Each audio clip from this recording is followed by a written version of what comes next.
उनके नाम, गुण और लीला, ये जो है हमेशा सदैव स्मरण करना, वो चैतन्य महाप्रभु बताए सबके लिए जीवों का सबसे बड़ा स्मरण यही है, भगवान के नाम, गुण, लीला का स्मरण करना।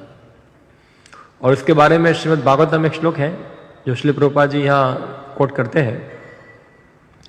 दूसरा स्कंद, दूसरा अध्याय 36 नंबर का श्लोक है। तस्मात् सर्वात्मा राजन हरि सर्वत्र सर्वदा श्रोतव्य कीर्तितव्यश्च स्मर्तव्यो भगवान नृणाम। तस्मात् सर्वात्मा राजन, ये श्लोक जो आता है ये सुखदेव गोस्वामी बताते हैं परीक्षित महाराज को। जब परीक्षित महाराज उनको पूछते हैं कि जो व्यक्ति मृत्यु के नजीक में है उनके लिए परम कर्तव्य क्या है। अगर कोई व्यक्ति मृत्यु के नजीक में है तो उसका परम कर्तव्य क्या है। तो मृत्यु के नजीक कौन है?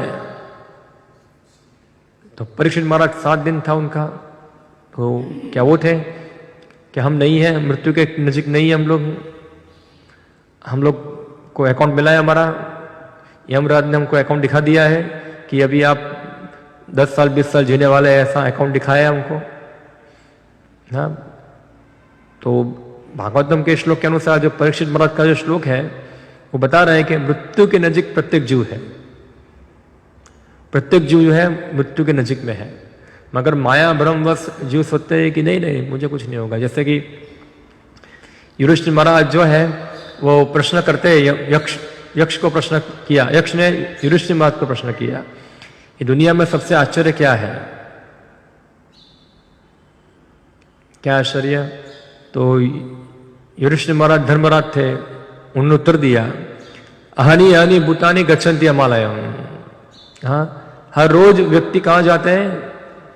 यमराज के पास। स्थावरम सेतम इच्छन्ति किम आश्चर्य ब्रवीत। मगर जो कुछ लोग जो बचे हुए हैं वो सोचते हैं कि मैं कभी वहां जाने वाला नहीं हूं, वो तो उनके लिए था, मेरे लिए नहीं है, ऐसा है।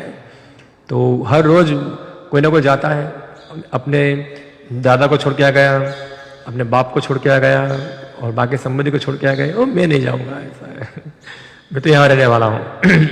तो इस प्रकार लोग जो है वो आश्चर्य है, कितना बड़ा आश्चर्य है कि लोग सोचते हैं कि यही मैं हमेशा रहने वाला हूं। तो इसलिए जो मृत्यु के नजीक में है, यानी कि जिनका मानव जीवन अभी खत्म हो रहा है, उनका परम कर्तव्य है कि भगवान के नाम, रूप, लीला का स्मरण करें, स्मरण करें। तो कैसे स्मरण होगा हमको?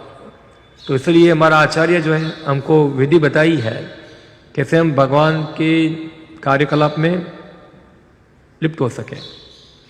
तो सबसे पहले चाहिए कि हम श्रवण करें, भगवान के बारे में सुने।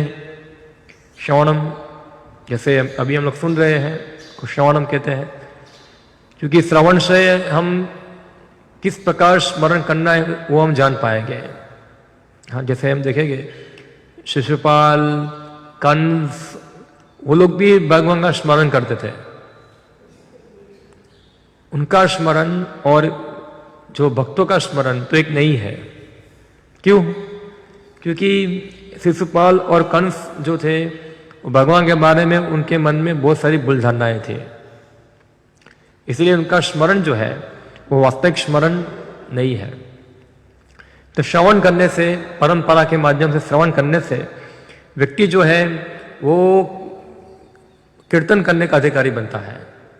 कीर्तन यानी कि भगवान के नाम, रूप, गुण, लीला का उच्चारण करना, बोलना, जो सुना है उसको बताना, ना कि अपना कुछ मन गलत चीज इसमें डाल देना। खासकर हम देखते हैं आज लोगों को आदत है ऐसा, हर चीज के अंदर क्या डालना, मिर्च मसाला सब डालना।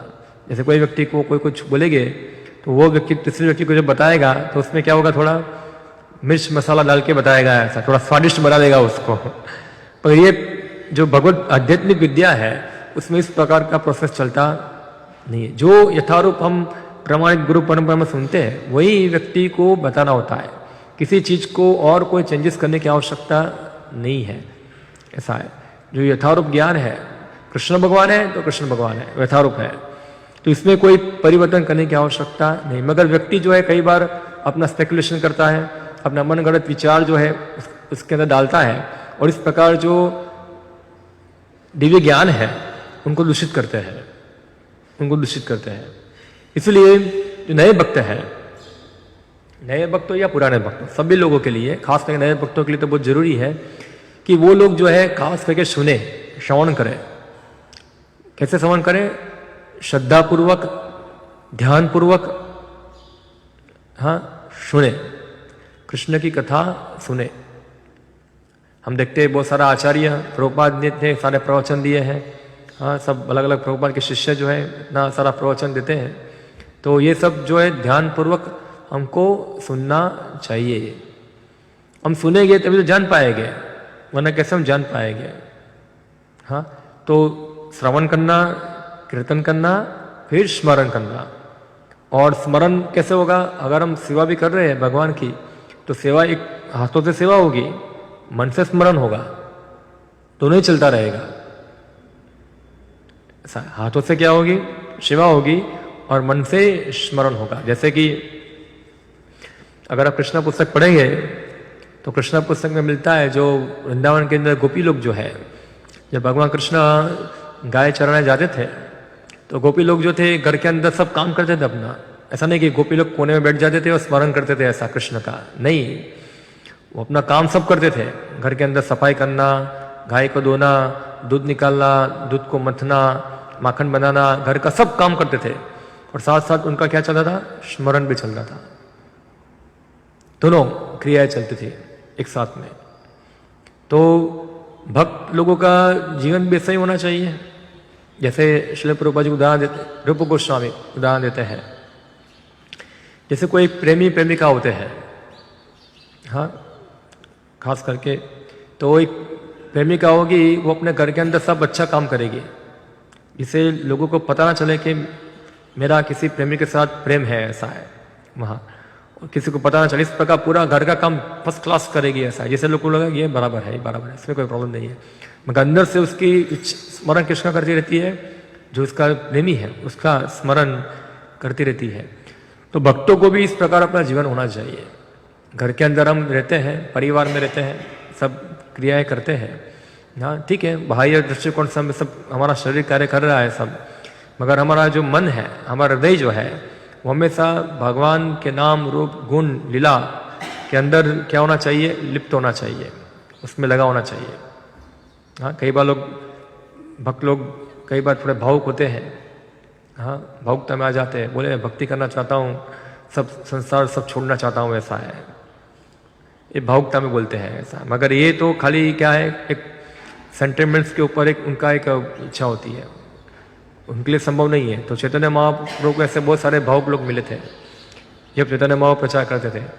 एक बार एक कुर्म ब्राह्मण था जो चैतन्य महाप्रभु को मिला वहाँ, और चैतन्य महाप्रभु जब ऐसे संकीर्तन कर रहे थे तो कुर्म ब्राह्मण बताए कि मैं भी आपके साथ आना चाहता हूँ, मुझे ले जाइए, ऐसा। तो चैतन्य महाप्रभु बताए नहीं नहीं नहीं, तुमको आने की आवश्यकता नहीं, तुम जा रहे रहो वहाँ रहो, और क्या करो? जा रे दाको तारे कहो कृष्ण उपदेश, अमर अज्ञे गुरु अया तार ये देश। हाँ, तुम जहाँ रह रहे हो वहाँ क्या करो? तुम कृष्ण उपदेश का प्रचार करो। यानी कि व्यक्ति को अपने स्थान को चेंज करने की आवश्यकता नहीं है। जो जो स्थान में रहता है वो स्थान में रहकर क्या करे? वो कृष्ण भक्ति का अभ्यास भी करे और लोगों को प्रचार भी करे।